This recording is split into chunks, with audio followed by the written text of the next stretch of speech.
1971, Yves Saint Laurent a choisi de faire une collection qui s'inspirait très précisément de Paloma Picasso, de l'allure de Paloma Picasso. Ils s'étaient rencontrés peu de temps auparavant et Paloma Picasso, comme les jeunes filles font toujours, se débrouillait de s'habiller de manière singulière, avec un turban, avec des semelles compensées, avec des surplus qu'elle trouvait au puces. Elle a mis en évidence une mode rétro, on n'utilisait pas le mot, aujourd'hui on dirait vintage, et ça a beaucoup inspiré M. Saint Laurent et puis activé d'autres phénomènes. C'est-à-dire qu'il commençait à dire depuis longtemps que si la haute couture habillait des femmes riches, c'était une impasse. Il avait raison. Il avait envie de choquer, il avait envie de faire de la haute couture un sujet d'expérimentation, mais aussi de jeunesse. Et très rapidement, d'abord en 1970, il a fait quelques modèles qui s'inspiraient de cette tenue de Paloma Picasso, puis en 1971, ça a été plus manifeste. Il a fait vraiment une collection entièrement inspirée de cette élégance de l'occupation des années de guerre, c'est-à-dire une élégance un peu outrancière, des vêtements un peu dissidents, des associations un peu transgressives. Aujourd'hui, tout ce langage-là nous paraît assez banal, mais à l'époque, ça a beaucoup choqué et la presse a vécu ça comme une grande trahison de celui qu'on estimait comme l'héritier de la grande haute couture.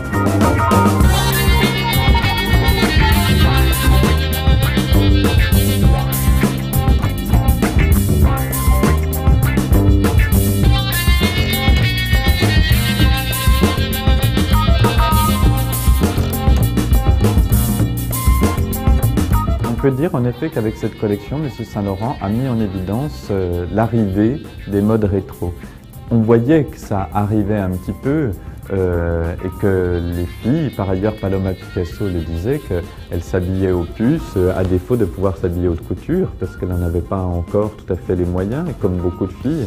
Et puis aussi par goût, parce qu'il y avait aussi s'habiller aux puces, c'était à l'époque, je pense aussi un acte un petit peu de position et de dissidence. C'était être plus jeune que ses parents. Le neuf était vu comme quelque chose d'un petit peu péjoratif parfois.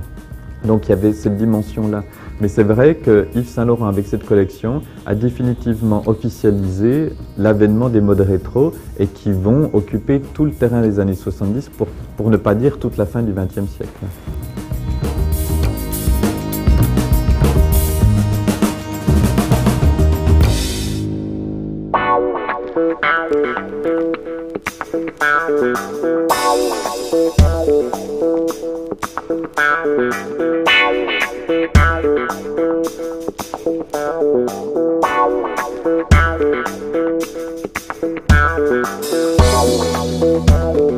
En fait, il disait en effet que la haute couture pour lui, depuis quelques années, était une histoire de manches, une histoire de coupe, une histoire de broderie, et que tant qu'on ne parlerait que de ça, on allait l'enfermer sous une cloche et pas la moderniser. Il disait, comme je l'ai souligné, que si la haute couture était qu'une histoire de femmes riches, c'était voué à l'échec. C'est une collection jeune qui était faite pour les femmes jeunes. D'ailleurs, les clientes qui avaient vécu elles-mêmes l'occupation n'ont pas voulu se rhabiller comme ça. C'est que leurs filles qui ont voulu s'habiller comme ça. Il y a un article à l'époque d'un journaliste français qui dit la presse n'a pas compris cette collection, mais la rue lui a donné raison.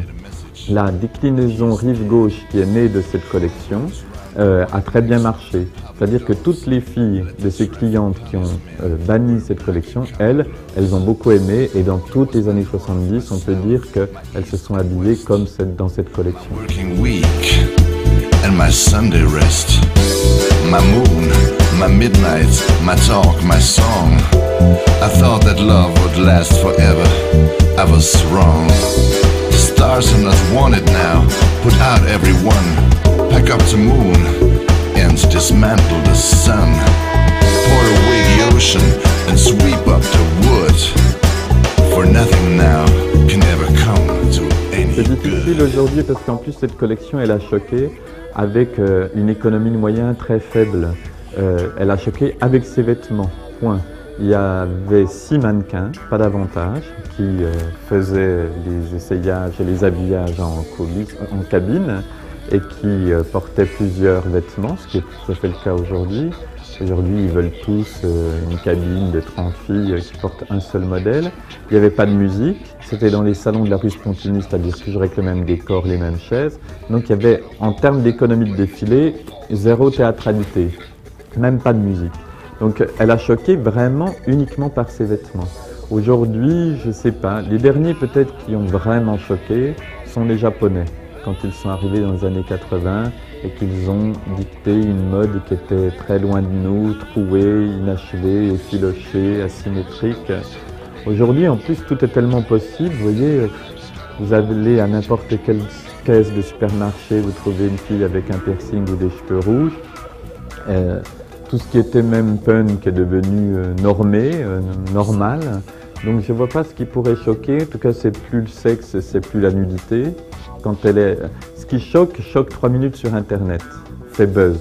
Pour choquer aujourd'hui, il faut vraiment revenir à des choses très silencieuses, je pense.